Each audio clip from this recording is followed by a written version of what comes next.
போக்குவரத்துறைனா எப்படி இருக்கணும், மருத்துவத்துறைனா எப்படி இருக்கணும், கல்வித்துறைனா எப்படி இருக்கணும், இதெல்லாம் சொன்னால இதெல்லாம் இந்த ஊடகங்கள் போய் சேர்க்கலையே, மக்கள்கிட்ட கொண்டு சேர்க்கலையே என்ற ஊடகத்து மேலே உள்ள கோபமே தவிர தோல்வியெல்லாம் எங்களை ஒன்றுமே பண்ணாது. அதனால நாங்கள் பத்திரிகையாளர் சந்திக்காமல் இல்லை. நீங்கள் பத்திரிகையாளர்களாக நடந்துக்கல. காசு கொடுத்துறவங்களுக்கு ஜாலரா போடுற நிறுவனங்களோ ஜனநாயகத்தின் 4வது தூண்ன்றாங்க பத்திரிகையை. ஆனால் எல்லா ஊடகமும் மெயின் ஸ்ட்ரீம் ஊடகம், முதன்மையான ஊடகம் எல்லாம் ஜனநாயகத்தோடு நடக்கிறாங்களா என்பதுதான் எங்கள் கேள்வி. யார் காசு கொடுக்குறாங்களோ, யார் விளம்பரம் கொடுக்குறாங்களோ அவங்களுக்கு ஜாலரா போடுறதுக்கு பத்திரிகை நடத்துகின்ற போது இந்த பத்திரிகையில் நாங்கள் எதுக்கு சந்திக்கணும்னு நாங்கள் கேட்குறோம்.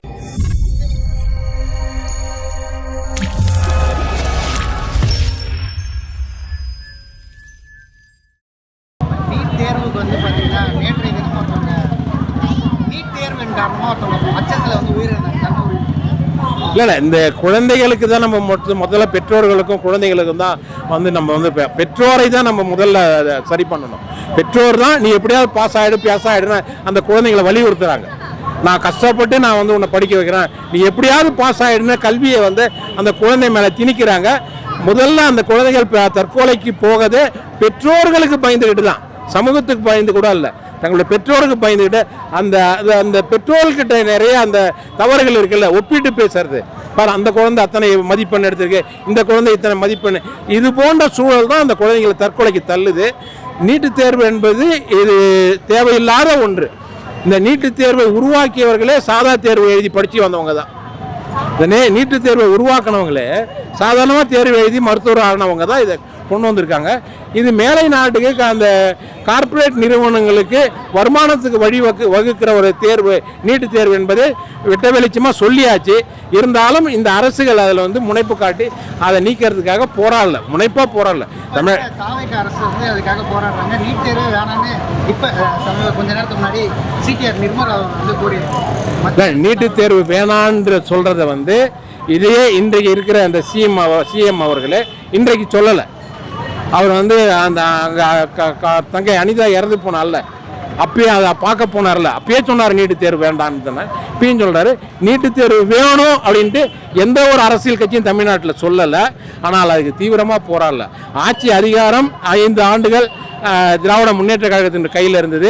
அவர்கள் அந்த ஆட்சி அதிகாரத்துக்கு வர்றதுக்கு முன்னாடி சொன்னாங்க நீட்டு தேர்வை எப்படி நீக்கணுன்ற சூட்சமும் எங்கள் தலைவருக்கு தான் தெரியும்ட்டு. இதே உதயநிதி ஸ்டாலின், இன்றைக்கு எதிர்கட்சி தலைவராகிற உதயநிதி ஸ்டாலின் சொன்னார் நீட்டு தேர்வை எப்படி நீக்குவது என்பது எங்களுக்கு அந்த சூத்திரம் எங்கள் கட்சி தலைவருக்கு தெரியும்னாரு.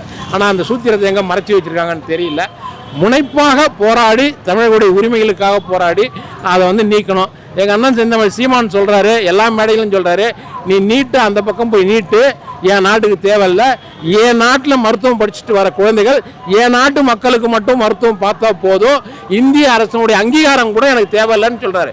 இப்படி சொல்லக்கூடிய ஒரு முதலமைச்சரை இந்த மக்கள் தேர்ந்தெடுக்கணும். அப்படி தேர்ந்தெடுக்காத விளைவு தான் இது.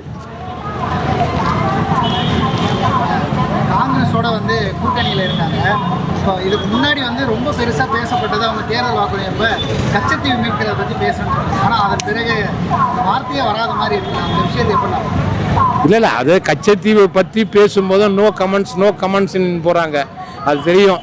கச்சத்தீவை மீட்கணும் ஒரு கொள்கை பிடிப்புள்ள ஒரு அதிகாரத்துக்கு இவங்க வந்திருந்தாங்கன்னா, ஒரு கொள்கையை சொல்லி கொள்கை பிடிப்புள்ள ஒரு ஆட்சி இங்கே நடந்ததுன்னா நம்ம கேட்கலாம். இவர்கள் எப்படி ஒரு விபத்தாக ஆட்சி அதிகாரத்துக்கு வந்திருக்காங்க, இவர்கள் கச்சத்தீவை மீட்டு கொடுத்துருவாங்கன்றதை நாங்கள் நம்பலை. மக்கள் நம்புகிறாங்களா இல்லையான்னு தெரியல. நாம் தமிழர் கட்சி முழுசாக நம்பலை. நாங்கள் சொல்கிறோம், நாங்கள் வந்தால் நாங்கள் எடுப்போம். எங்கள் அண்ணன் தெளிவாக சொல்கிறாரு, கச்சத்தீவை திருப்பி எடு. பாரதிய ஜனதா கட்சி சொல்லுது கொடுத்தது தான்னுது, காங்கிரஸ் சொல்லுது கொடுத்தது தான்னுது.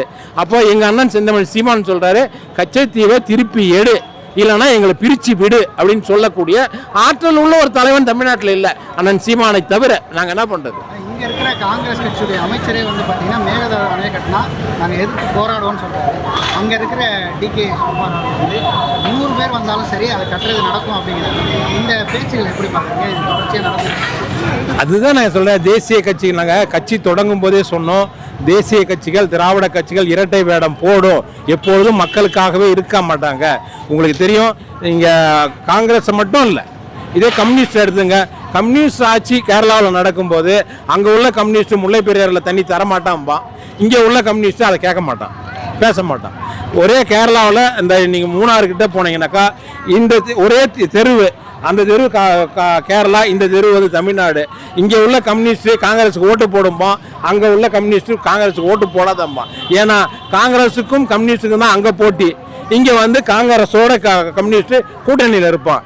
இது விந்தையான அரசியல்.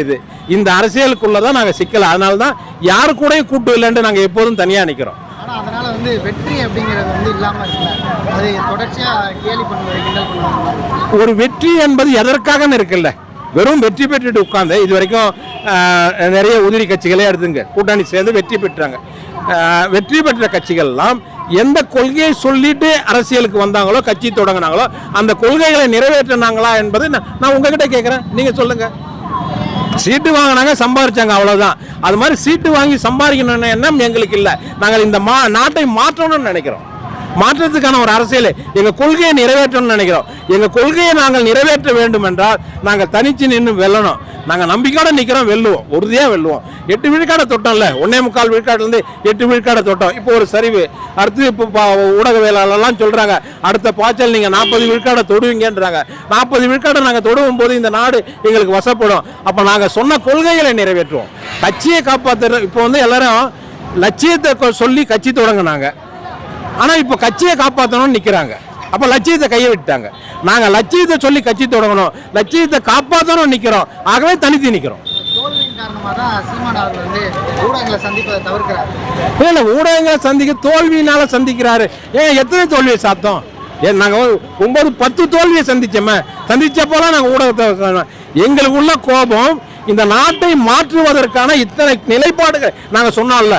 போக்குவரத்து துறைனா எப்படி இருக்கணும், மருத்துவத்துறைனா எப்படி இருக்கணும், கல்வித்துறைனா எப்படி இருக்கணும், இதெல்லாம் சொன்னோம்ல. இதெல்லாம் இந்த ஊடகங்கள் போய் சேர்க்கலையே, மக்கள்கிட்ட கொண்டு சேர்க்கலை என்ற ஊடகத்து மேலே உள்ள கோபமே தவிர தோல்வியெல்லாம் எங்களை ஒன்றுமே பண்ணாது. அதனால நாங்கள் பத்திரிகையாளர் சந்திக்காமல் இல்லை. நீங்கள் பத்திரிகையாளர்களாக நடந்துக்கல. காசு கொடுத்துறவங்களுக்கு ஜாலரா போடுற நிறுவனங்களை ஜனநாயகத்தின் 4வது தூண்ன்றாங்க பத்திரிகையை. ஆனால் எல்லா ஊடகமும் மெயின் ஸ்ட்ரீம் ஊடகம், முதன்மையான ஊடகம் எல்லாம் ஜனநாயகத்தோடு நடக்கிறாங்களா என்பதுதான் எங்கள் கேள்வி. யார் காசு கொடுக்குறாங்களோ, யார் விளம்பரம் கொடுக்குறாங்களோ அவங்களுக்கு ஜாலரா போடுறதுக்கு பத்திரிகை நடத்துகின்ற போது இந்த பத்திரிகைகளை நாங்கள் எதுக்கு சந்திக்கணும்னு நாங்கள் கேட்குறோம். நன்றி.